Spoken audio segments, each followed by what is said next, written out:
Hi guys, hi humans. I wanted to get on here and talk to y'all, touch base with y'all. We had a practice, kind of sort of a walkthrough to me, and a preseason game this past week, so we had to talk about that. And I get very serious anxiety trying to put together a 53-man roster. It's just not my thing. It's just not my spirit. It's not my calling.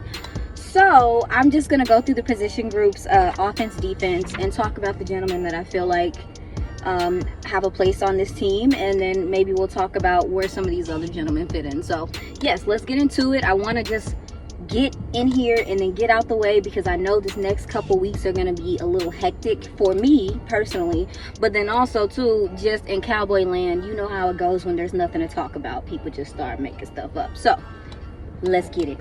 So I want to start with the preseason game. So Seattle decided to play some of their starters in the beginning of this game, and you could really tell on their defensive line in comparison to our offensive line. The Cowboys offensive line really struggled in this preseason game to start. Isaac Alacone, Braylon Jones, Josh Ball, of course, really had a hard time at the beginning of this game, and it really made it hard for us to run the ball, but it truly made it difficult to do any type of passing. Cooper Rush and Will Greer really had trouble trying to get into a rhythm and make passes at the beginning of this game, and part of that was just because this offensive line could not hold up. Now, there was a difference in the game when Matt Waletzko was put in. I think that Matt Waletzko just processes the game better, and with him playing left tackle for the majority of his career, you can just tell that he's comfortable there and he understands some of the angles and some of the dirty work that comes with being a left tackle. There were a couple times I saw him, get off a block and get upfield just to help out the guy next to him. So the processing is there, the knowledge is there. Can he get stronger? Absolutely, but he really seems to get that position. And I do think that this gentleman is someone that could be the legitimate swing, but I do see them, unless they really go out and get a gentleman, and it sounds like they have been shopping a little bit at that left tackle position, I could really see them throwing Tyler out there and telling him to get busy. Now, it seems like a lot of the options that are out there at left tackle are either expensive, they're going to cost you some money, and we know that the Cowboys are cheap, or they're going to require a trade, they're going to require or they have an injury history. And so there's risk all the way around. There's a lot of decisions to be made. Do you bring in a guy that's long term, or do you bring in a gentleman that's right now? Me personally, I feel as though if you're looking for a guy to replace someone at the caliber of a Tyrant, then you have to replace him with a gentleman that has the skin in the game, but also really can help the gentleman around him. And I feel like Jason Peters is equipped for that. Now, I know what you say when you hear that name. You think he's just as injured as Tyron. He has just... No, that's not true at all. Do yourself a favor. Go look at his snap counts. He played 15 out of 17 games last year. Prior to that, he did have injuries the year before. But before that, the guy has played significantly more games than Tyron has. And he also gives you the experience. He's played our DNs. He's played every DN in the division. So there's, to me, some experience there that you can't disvalue. But then also, I don't want to take away from the work that Tyler has done at guard. I don't. I want a plug and play player. I do. I want a guy that I can put in there that's smart, that can process, that can play this game at a high level. Even if he can't move his legs the same way, he still understands things. He can still read things. He can still communicate. I want that guy. And really, honestly, with how the Cowboys do things, most of the gentlemen that are available, I do understand they've been shopping. I just really see how they handle things, and it's what's going to be the cheaper, easier route. And I do also think that this having to be kind of sort of a quick decision makes it difficult to believe that they're going to sign someone long term, that they're going to go out and get a guy like a Tunsil or something like that is going to come in here and be the guy for a couple more years. So right now, left tackle is such a question mark. I'm sure we're going to get that answered in this next week or so. I don't care how they do it. If they're going to put Tyler out there, I just want some communication and camaraderie on this offensive line. So hurry up and make the decision on who's going to play there so they can start getting in good with each other, so my quarterback's not getting his head knocked off. And that's why I'm at with the offensive line. Okay, so let's get into QB. So I do think that Will Greer has done enough to win this position. And I feel like just in the fact that he showed his mobility yesterday should just be the icing on the cake for me. And well, it should be the icing on the cake for the Cowboys, because I say to myself, if Dak Prescott goes down, which gentleman can come in and I won't have to alter my offense completely? And that's Will Grier. Also, the one thing about Cooper Rush that I noticed during this preseason is that his ball delivery is late. There's not enough power. There's just not enough zip on that ball. And it's coming to these receivers late, and it's putting them in danger. So I don't want a quarterback that is doing that. More importantly, you just see better production from the receivers when he's on the field. I think the man's earned the job. I respect Cooper Rush for the things he's done for this team while he's been here, but it's time to move on. So there's a lot of conversation being had about Malik Davis and Rico Dowdle and which gentleman is going to make this team. I don't think the Cowboys have the flexibility to keep 4 running backs. I don't. And prayers to Shampklin and his injury. I saw that it seems like it's not as serious as it initially was reported, and I'm very happy to hear that for him. That gentleman put out a lot of good tape for himself, so he should be proud of himself. But back to Malik Davis and Rico Dowdle. So I personally feel like that looking at what Malik Davis can do on special teams, I know Rico Dowdle can do the same, but there's just a different burst there. It is, and it sucks for Rico Dowdle, because it's either they're going to look at his experience and him being on the team and they decide to keep him, or they look at the guy that it sounds like with Malik Davis, they somewhat scouted pretty decently and they see a place for him. Also, Brian Broaddus has reported that this is a guy that a lot of people don't think would clear waivers. And I'm not one to get super hung up on that. I think that the running back position is something that is ever changing, and not saying it's not important. It's just that the Ezekiel Elliott's of the world and stuff are just not something that you just go out and pay big dollar for anymore. So I do understand that a lot of people would consider this position expendable. I just don't. There also is a backstory to the scouting, to the recruiting, to how they feel about this player. So I think this is Malik Davis's job. I really do. And it's no knock to Rico Dowdle. I just think that there's some other stuff that will play a factor into him being on this team. But also, his vision to me is fantastic, especially navigating this offensive line that isn't an amazing offensive line, but he's decisive when he hits the hole. And that's kind of what we need with this offensive line that is just now starting to come together, and we don't know what they're going to be.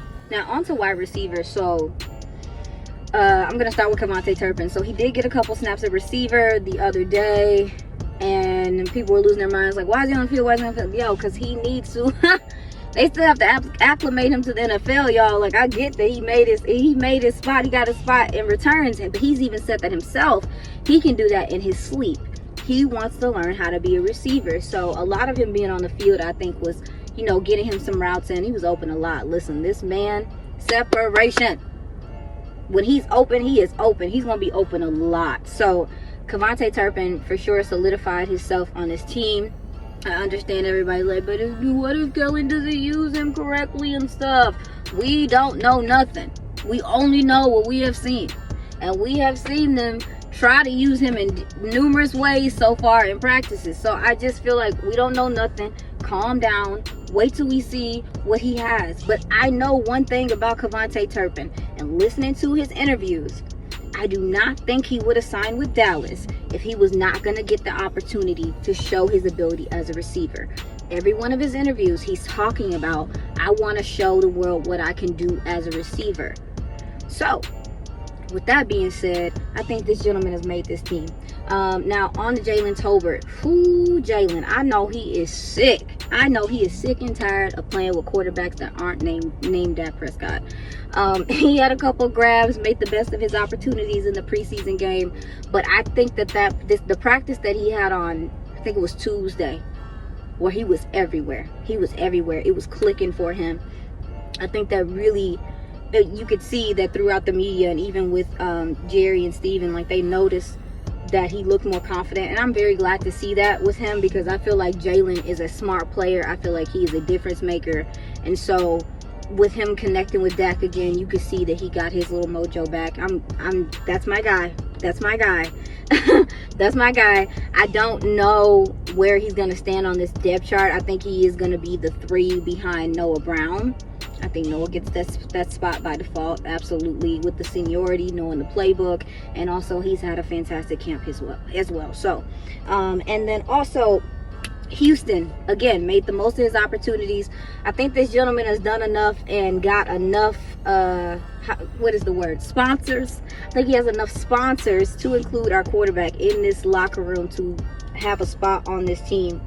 Now, when you talk about Vasher, Drummond had the muff punt, I think those guys are maybe not going to make this team, and it's disappointing. Also with Smith. I do think that he has capabilities. I've seen him. I've noticed him late in games. I just think that he's going to get the short end of the stick because of the level of competition he was playing against, and also just not getting that same attention because he is playing against the seconds, the thirds, and just not getting eyes on him as much. I do think that. Now, Simi Fehoko came out this year and let us know, I'm making this team. He let us know the improvements he's made. He's so sure of his hands, y'all. He is so confident. He's so much more crisp in his route running. Simi Fehoko deserves to make this team. I see him making this team. I see him making an impact on this team. And even though I know people are worried about this receiver core, we at least have gentlemen that have shown the ability to be resilient and to step in and to make the opportunities, like make the most out of their opportunities. It's always next man up. People hear that all the time, next man up, blah, blah, blah, blah, blah. But these guys stepped up in camp, and the offense still flowed. Like, this defense is not easy to score on. This defense is not easy to score on. Cowboys defense is not easy to play against. And these gentlemen have to step up against our defense and make plays. And they did in practice. They did in certain scenarios. So I don't want to discredit them. I know it's not ideal going into, the season with what we're working with. But that's what we're working with. So let's get it.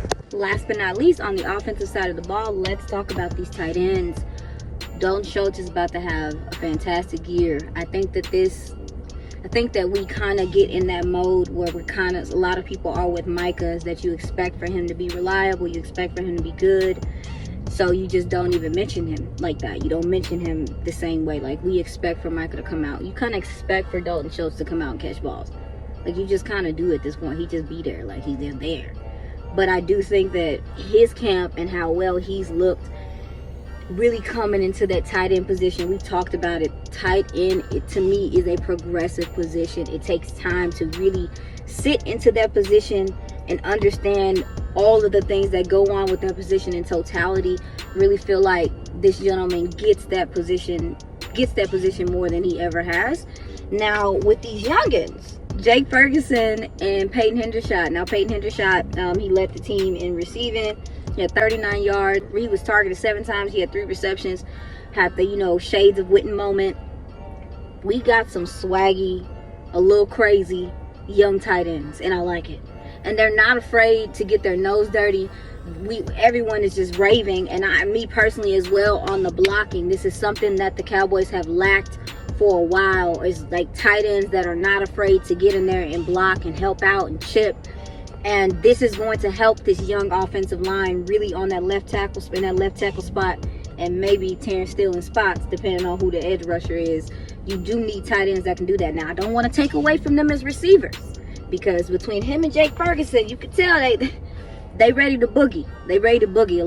When they're getting the ball, they're trying to get upfield. They want more every play, fighting through tackles. Like, this young tight end room is definitely something to be excited about. Don't be mad at yourself for being like, oh my God, the Cowboys got some tight ends. Don't be mad at yourself.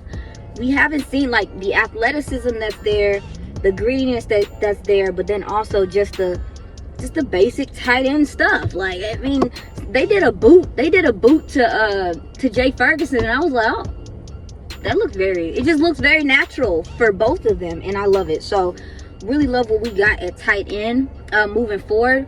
I know a lot of people think that maybe that maybe, oh yeah, I lost a nail today, y'all. It was tragic too. But I know a lot of people that think that Dalton Schultz I know a lot of people think that Dalton Schultz is not going to be on this team after next year. But depending on how things go with Sean McKeon, depending on how things go with these youngins this season, I want to remind y'all that injuries happen, life happens, stuff changes. So I'm going to keep my eyes on what's going on with Dalton Schultz, but I could see them tagging him again next year. I could. But that's just me. That's just me. Really, on the offensive side of the ball, I'm worried about left tackle. I'm a lot less worried about wide receiver, with the idea that Michael Gallup may be back week 2, week 3, whatever week that is. So my concern is making sure this run game is applicable. Fix left tackle, Cowboys.